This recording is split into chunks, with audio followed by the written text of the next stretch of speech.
Puji nama Tuhan, selamat pagi. Shalom Elohim. Iya, puji nama Tuhan ya. Kembali lagi kita bertemu di dalam ibadah via online bersama-sama jemaat yang ada di rumah. Saya percaya semuanya tetap bersuka cita, tetap sehat, tetap kuat di dalam Tuhan. Amin. Puji nama Tuhan, Bapak Ibu yang kekasih di dalam Tuhan Yesus Kristus. Saatnya kita akan sama-sama menerima renungan kebenaran firman Allah pada saat pagi ini.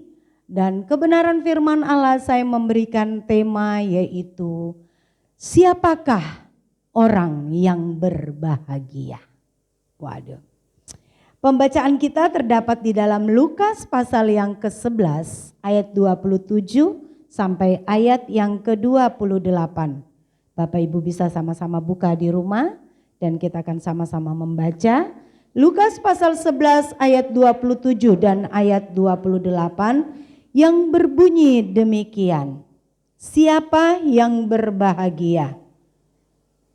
Ketika Yesus masih berbicara, berserulah seorang perempuan dari antara orang banyak dan berkata kepadanya, "Berbahagialah ibu yang telah mengandung engkau dan susu yang telah menyusui engkau." Ayat 28, tetapi ia berkata, "Yang berbahagia ialah mereka yang mendengarkan firman Allah dan yang memeliharanya." Amin. Bapak Ibu yang kekasih di dalam Tuhan Yesus Kristus, pagi ini kebenaran firman Allah berbicara tentang siapakah yang berbahagia. Berbicara tentang berbahagia, semua manusia, baik itu anak-anak kecil, baik itu remaja, pemuda, pemudi, bahkan orang dewasa, juga para lansia, pastinya mereka ingin hidupnya berbahagia. Dan tidak ada satupun manusia yang ingin hidupnya tidak berbahagia. Lucu banget kalau kita tiba-tiba bertanya sama seseorang, "Kamu enggak mau bahagia ya?" Baru dia bilang, "Iya." Waduh, itu ada yang salah di dalam dirinya.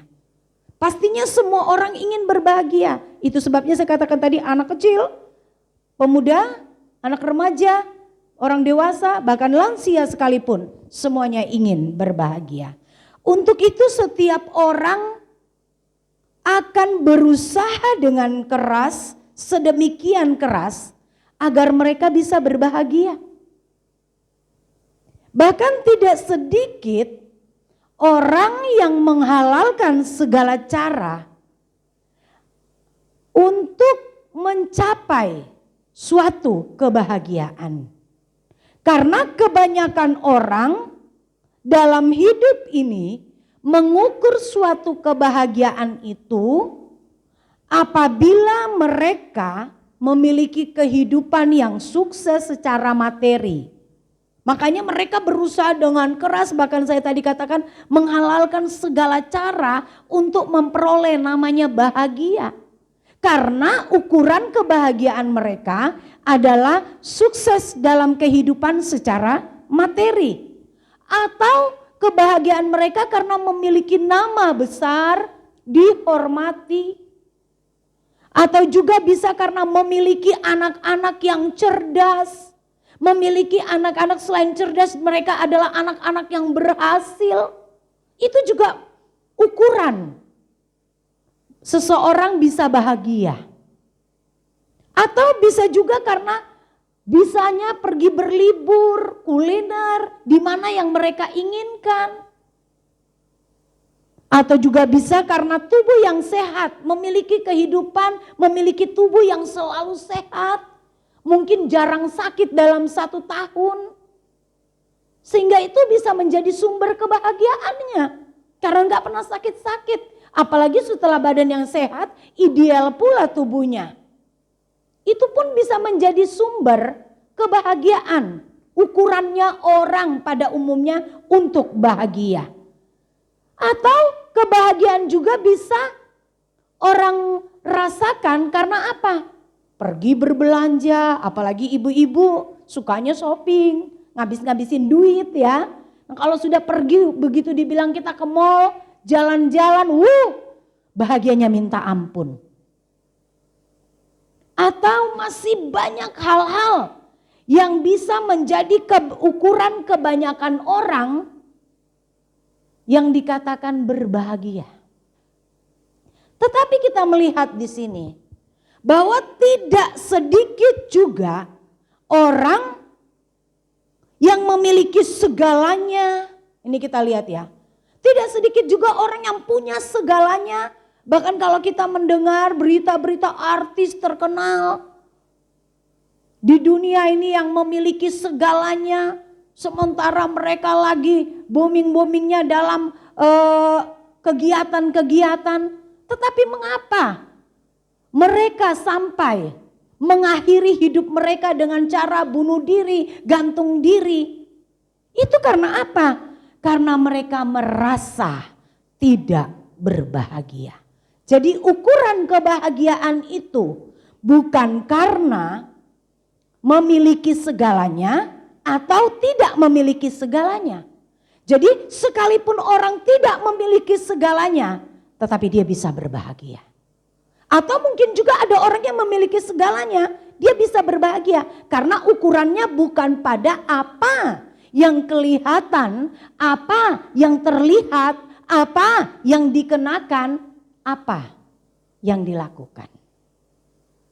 Dan sungguh sangat memprihatinkan jika kita melihat keadaan seperti ini. Banyak orang-orang yang mengakhiri hidup hanya karena merasa tidak berbahagia pada mereka memiliki apapun yang mereka inginkan. Dan yang paling miris apabila itu terjadi kepada orang-orang yang hidupnya dikatakan setia di dalam Tuhan tetapi tidak mengalami kebahagiaan.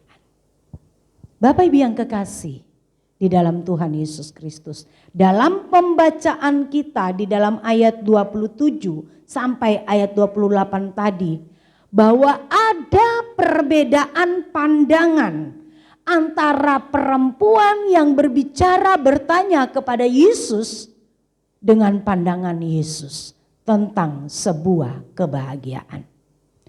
Pandangan perempuan ini mengukur kebahagiaannya dari sudut pandangan manusia pada umumnya. Ini yang saya katakan tadi. Dia memandang suatu kebahagiaan dari sudut pandangan mata jasmani. Pandangan manusia pada umumnya dia ukur dengan beranggapan bahwa Maria ibu Yesus yang sangat berbahagia. Kalau kita melihat di sini ya. Maria ibu Yesuslah yang paling berbahagia. Wanita yang paling berbahagia, ibu yang paling berbahagia. Karena apa? Karena punya anak Yesus yang terkenal. Dikatakan pada waktu itu di Israel. Yang mampu melakukan segala hal yang tidak bisa dilakukan oleh manusia pada umumnya. Pemikiran perempuan ini bahwa betapa bahagianya Maria. Makanya dia katakan bahwa apa? Berbahagialah ibu yang telah mengandung engkau dan susu yang telah menyusui engkau. Pandangan wanita ini bahwa betapa bahagianya Maria yang punya anak Yesus. Dan mungkin saja dan bisa jadi perempuan ini pun berpikir di dalam pemikirannya dan di dalam hatinya. Mungkin dia bisa katakan bahwa apa? Jika aku seperti Maria ini. Punya anak seperti Yesus, pastinya aku adalah wanita yang paling berbahagia. Tetapi kita melihat Bapak Ibu di dalam ayat 28 ini. Di dalam ayat 28, Yesus menolak keras anggapan dan perkataan wanita ini. Karena apa? Karena bagi Yesus, kebahagiaan itu tidak bergantung kepada hubungan darah. Ini. Kebahagiaan itu bukan bergantung karena hubungan darah. Atau kebahagiaan itu tidak bergantung karena seringnya mengikuti Yesus dalam pelayanannya. Ini. Atau juga karena seringnya menyaksikan mujizat-mujizat yang dilakukan oleh Yesus. Atau juga karena mengalami mujizat itu sendiri. Bagi Yesus kebahagiaan itu bukan diukur dari hal-hal seperti ini. Makanya kalau Bapak Ibu baca di dalam ayat yang ke-29 di bawahnya saya bacakan. Ketika orang banyak mengerumuninya, berkatalah Yesus, angkatan ini adalah angkatan yang jahat. Mereka menghendaki suatu tanda, tetapi kepada mereka tidak akan diberikan tanda selain tanda Nabi Yunus. Ini. Tuhan tidak suka. Tuhan katakan mereka ada angkatan-angkatan yang jahat. Karena mereka mau mengikut Yesus. Mereka mau bersama Yesus. Karena mereka melihat tanda-tanda yang dibuat oleh Yesus. Mereka di sini dikatakan bahwa seperti di dalam ayat 28, Yesus menolak tanggapan dan anggapan daripada perempuan yang ada bersamanya pada waktu itu. Karena bagi Yesus, seseorang yang mengalami kebahagiaan tidak bergantung, sekalipun itu Maria ibu Yesus. Itu tidak menjadi ukuran bahwa dia berbahagia karena melahirkan Yesus di bumi pada waktu itu dan menyusuinya. Atau sekalipun orang yang bersama-sama dengan Yesus saat Yesus melakukan perjalanan dalam pelayanan dari satu kota ke kota lain. Atau juga mungkin karena orang yang menyaksikan mujizat yang dilakukan oleh Yesus sehingga mereka bisa berbahagia. Atau orang yang mengalami mujizat itu pun bisa berbahagia. Tuhan katakan bukan ukuran itu semuanya. Tetapi sebaliknya.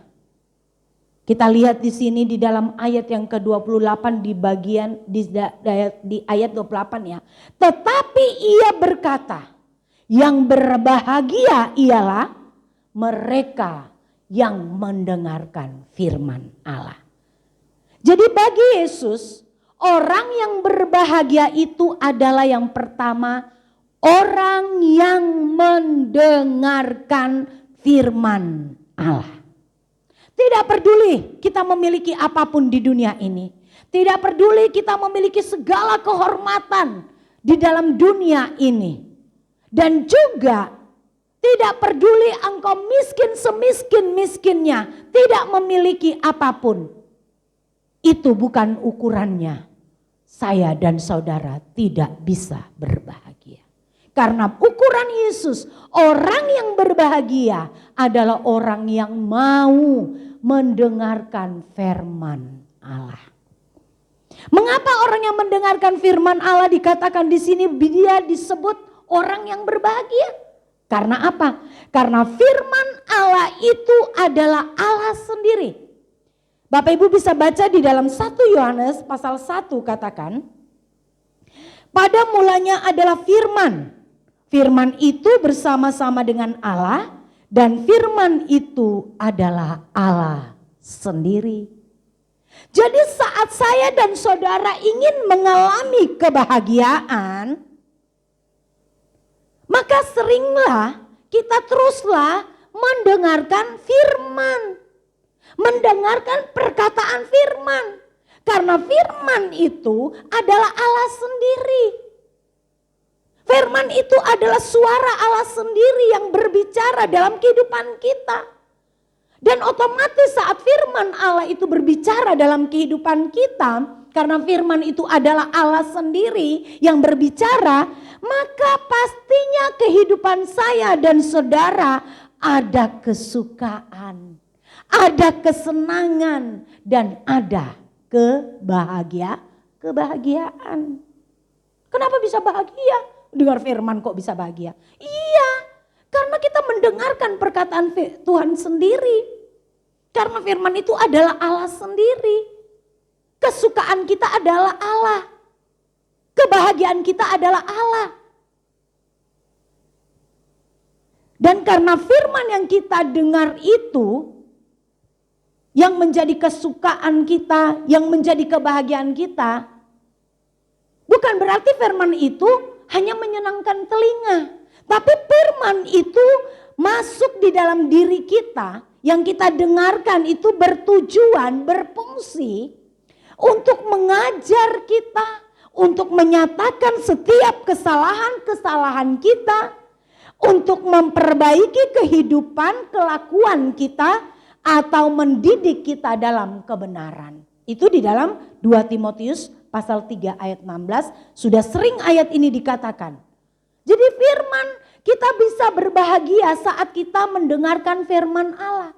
Kita disebut orang-orang yang berbahagia karena kita mau mendengar firman Allah. Orang yang mau mendengar firman Allah adalah orang yang mau diajar, orang yang mau dididik, orang yang mau diperbaiki, orang yang senantiasa mau hidup di dalam kebenaran firman Allah. Dan otomatis saat kebenaran yang kita dengar itu mengajar, mendidik, memperbaiki kita, membuat kita menjadi kekristenan yang senantiasa bertumbuh dan melekat dengan Tuhan.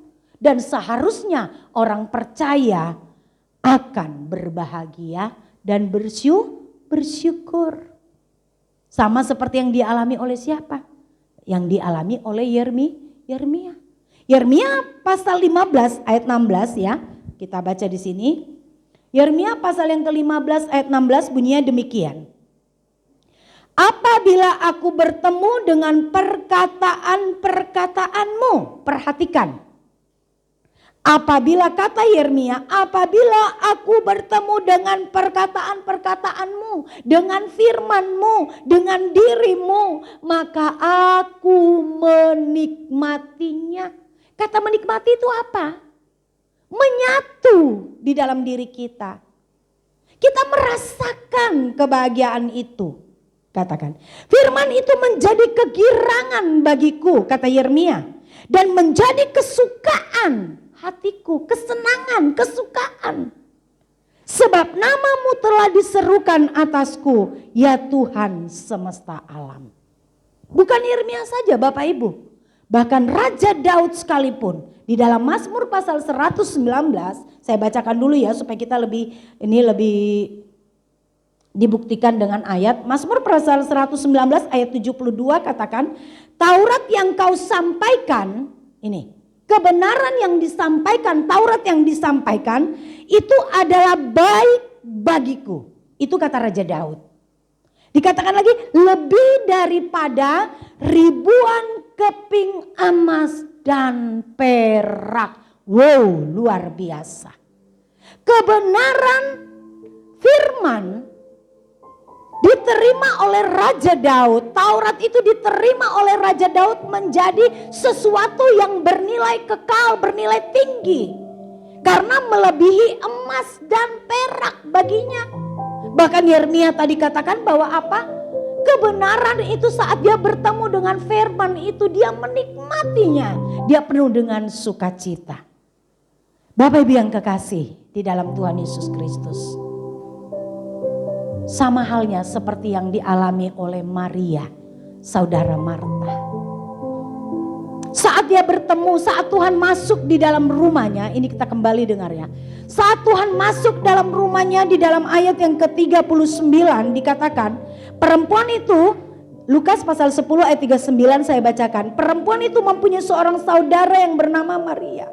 Maria ini duduk dekat kaki Tuhan dan terus mendengarkan perkataannya. Maria asik mendengarkan perkataan Tuhan. Dia tidak peduli dengan ocehan Marta. Dia tidak rusak hatinya oleh perkataan Marta yang menyudutkannya mungkin. Tetapi dia menikmati setiap apa yang Tuhan katakan. Dan Marta merasakan kebahagiaan. Bisa kita bayangkan. Ini karena apa? Karena mendengarkan perkataan firman. Membuat membuat Maria mengalami kebahagiaan yang luar biasa. Yang tidak bisa diambil daripadanya.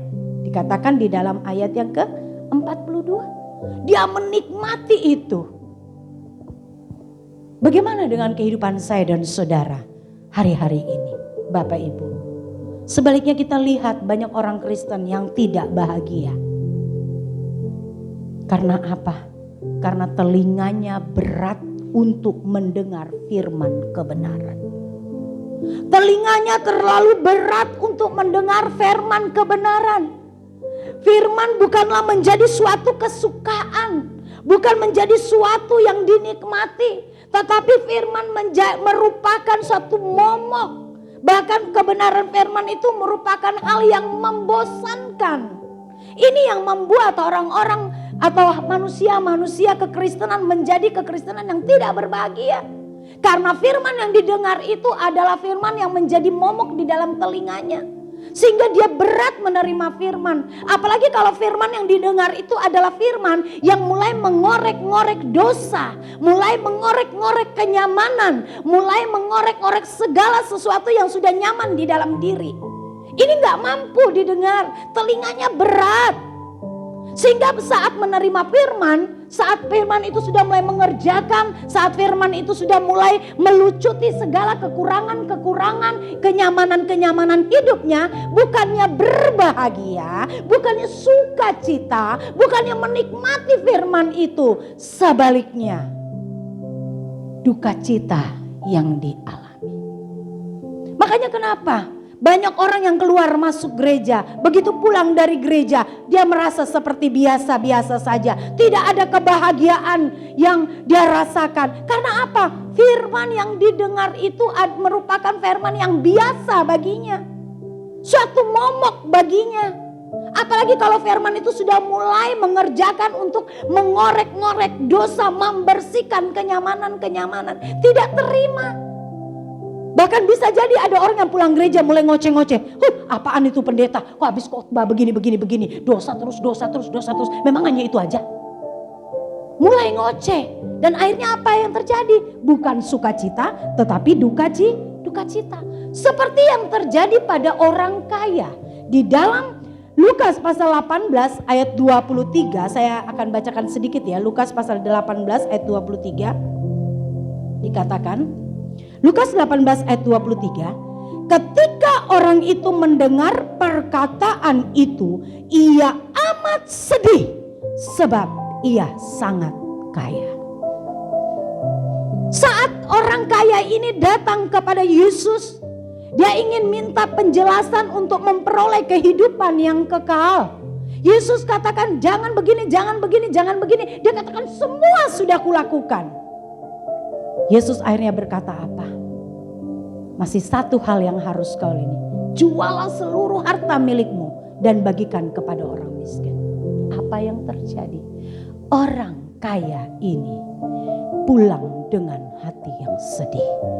Saya tidak berbicara tentang kekayaannya, tetapi di sini saya berbicara bahwa orang kaya ini masih nyaman dengan keadaannya. Masih ada yang nyaman, yang membuat dia gak bisa melepaskan. Sehingga saat kebenaran firman disampaikan dengan benar, dengan murni, dengan jujur oleh pribadi Yesus sendiri yang menyatakan, dia pulang dengan sedih karena tidak mau melakukan kebenaran firman. Tetapi sebaliknya kita lihat ya, orang yang berat telinga tadi, kekristenan yang berat telinga sehingga membuat tidak bahagia dengan menerima firman. Tetapi sebaliknya kalau mendengar gosip, konten-konten yang gak berguna tuh biasanya anak-anak muda tuh konten-konten yang gak berguna suka didengar.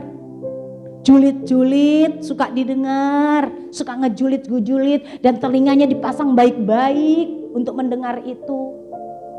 Bahkan mungkin mendengar berita-berita yang tidak tidak membuat pertumbuhan iman, tidak menjadikan hal yang berguna bagi pertumbuhan rohani, itu suka didengar.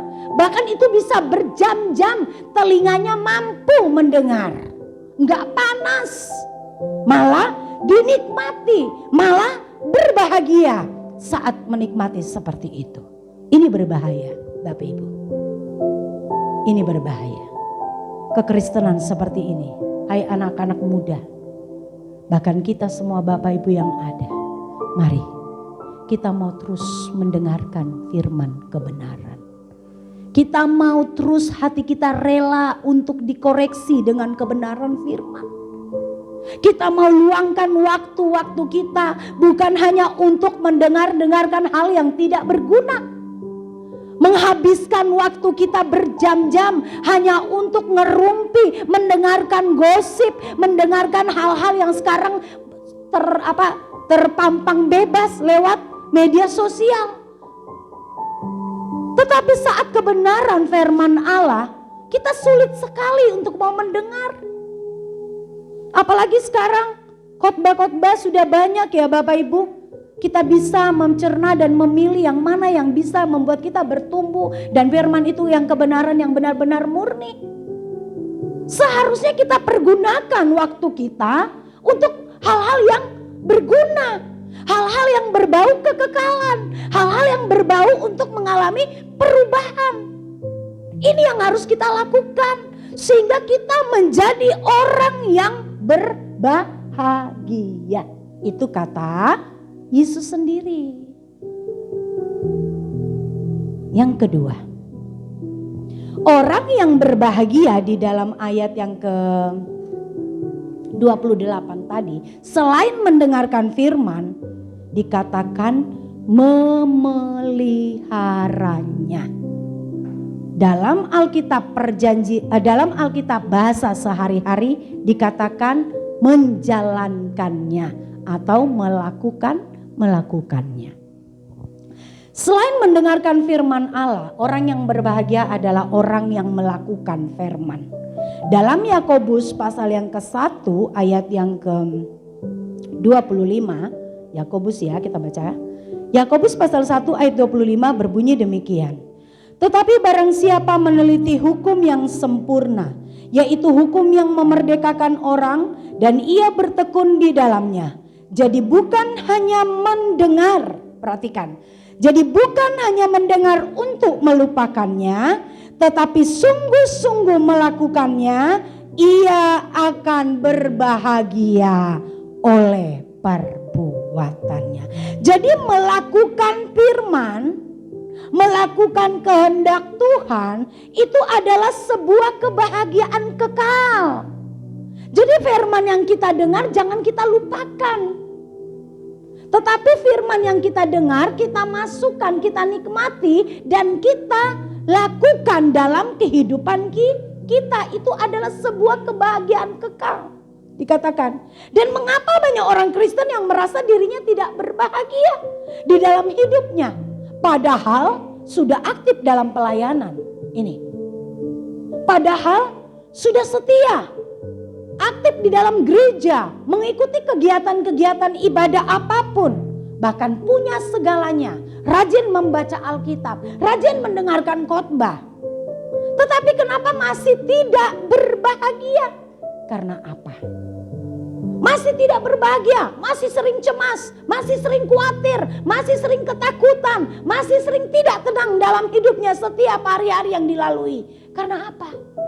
Karena pelayanannya, kesetiaannya, semua itu dilakukan hanya sebagai rutinitas. Ini yang Tuhan tidak mau. Itu semua juga bisa terjadi karena apa? Firman yang didengar cuma lewat di telinga. Ingat, lewat doang. Walaupun itu pelayan loh.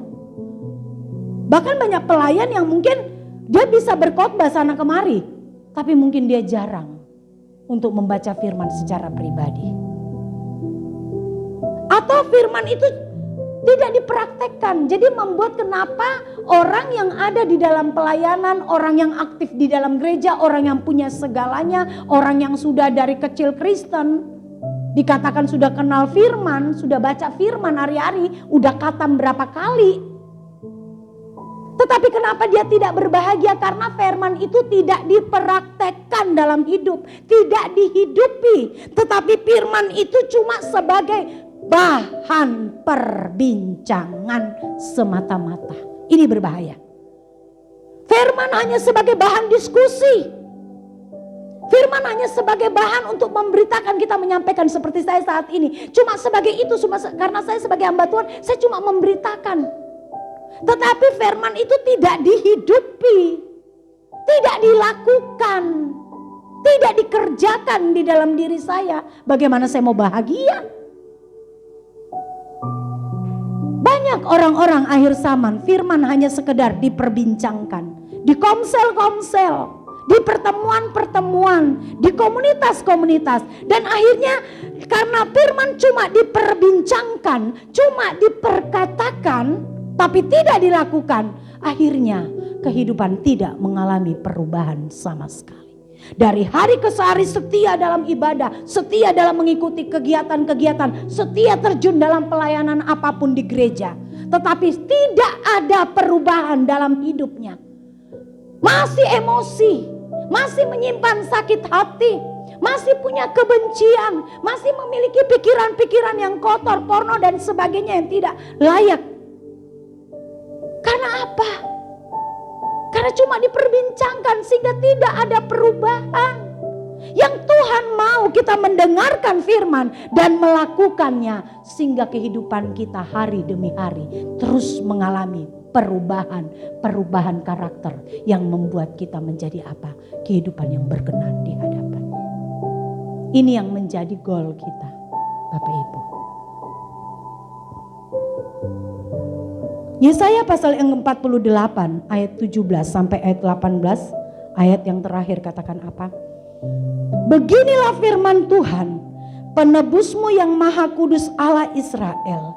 Akulah Tuhan Allahmu yang mengajar engkau tentang apa yang memberi faedah, yang menuntun engkau di jalan yang harus kau tempuh. Sekiranya engkau memperhatikan perintah-perintahku, maka damai sejahteramu akan seperti sungai yang tidak pernah kering, dan kebahagiaanmu akan terus berlimpah seperti gelombang-gelombang laut yang tidak pernah berhenti. Kadang kita klaim janji Tuhan. Banyak kekristenan yang mengklaim janji Tuhan bahwa Tuhan akan memberikan kita damai sejahtera, sukacita yang melimpah. Bahkan di dalam ayat ini katakan apa? Seperti sungai yang tidak pernah kering, damai sejahtera. Arti katanya apa? Orang yang berbahagia, orang yang mendengarkan firman Allah dan melakukan kebenaran firman Allah dan mengalami perubahan karakter. Sekalipun diperhadapkan dengan masalah, sekalipun diperhadapkan dengan kesulitan-kesulitan hidup, sekalipun banyak hal membuat kita secara manusia tidak berbahagia, tetapi kita tetap berbahagia di dalamnya. Karena apa? Kebahagiaan kita bukan karena apa yang ada di depan kita. Kebahagiaan kita bukan bersumber karena kita memiliki segalanya. Kebahagiaan kita bukan bersumber karena keadaan baik-baik saja, karena kita lagi sehat-sehat. Atau sebaliknya, kita memiliki apapun, kita bersenang-senang sehingga kita bisa berbahagia. Tetapi saat masalah datang, ujian datang, proses datang dalam kehidupan ini membuat kita berhenti berbahagia. Itu salah. Firman Allah katakan bahwa orang yang terus hidup di dalam ketetapan Tuhan, memperhatikan perintah-perintah Tuhan, di dalam ayat 18 dikatakan apa? Damai sejahteranya seperti sungai yang tidak pernah kering. Yang arti katanya apa? Bukan berarti kita bahagia terus karena Tuhan kasih senang terus hidup kita, lurus-lurus terus. Apa yang kita mau terjadi sehingga membuat kita bahagia. Bukan itu. Tetapi damai sejahtera kita tidak akan pernah berhenti sebagai gelombang laut, bagaikan gelombang laut yang tidak pernah apa? Yang tidak pernah berhenti. Yang arti katanya apa? Sekalipun engkau ada di bayang-bayang maut, sekalipun hari-harimu menghadapi hari-hari yang sulit seperti masa-masa seperti ini, tetapi kebahagiaanmu tetap terus ada. Karena apa? Karena engkau mendengarkan firman dan melakukan kebenaran firman. Puji nama Tuhan. Bapak Ibu yang kekasih, mari kita terus berjuang untuk hidup di dalam kebenaran firman. Kebenaran firman jangan diperbincangkan. Jangan hanya diperbincangkan, tetapi kebenaran firman harus kita lakukan sehingga kita mengalami perubahan-perubahan dalam hidup ini. Kesimpulan firman Allah pada hari ini adalah orang yang memiliki segalanya di dunia tidak menjamin mereka akan bahagia. Dan sebaliknya, orang yang tidak memiliki apapun di dunia ini bukan berarti juga tidak bisa berbahagia. Karena apa? Karena orang yang berbahagia adalah orang yang mendengarkan firman Allah dan melakukannya di dalam kehidupan kita sehari-hari. Amin, puji nama Tuhan. Dan pada kesempatan ini juga, di hari ini juga, saya menyampaikan happy anniversary buat keluarga Bapak Acan bersama Ibu Wildia. Biarlah dengan usia perkawinan yang bertambah, terus bersama-sama bergandengan tangan untuk berjuang sampai di garis finish. Tuhan Yesus memberkati kita semua yang ada, tetap sehat, tetap berbahagia, karena Yesus adalah sumber kebahagiaan saya dan saudara. Shalom.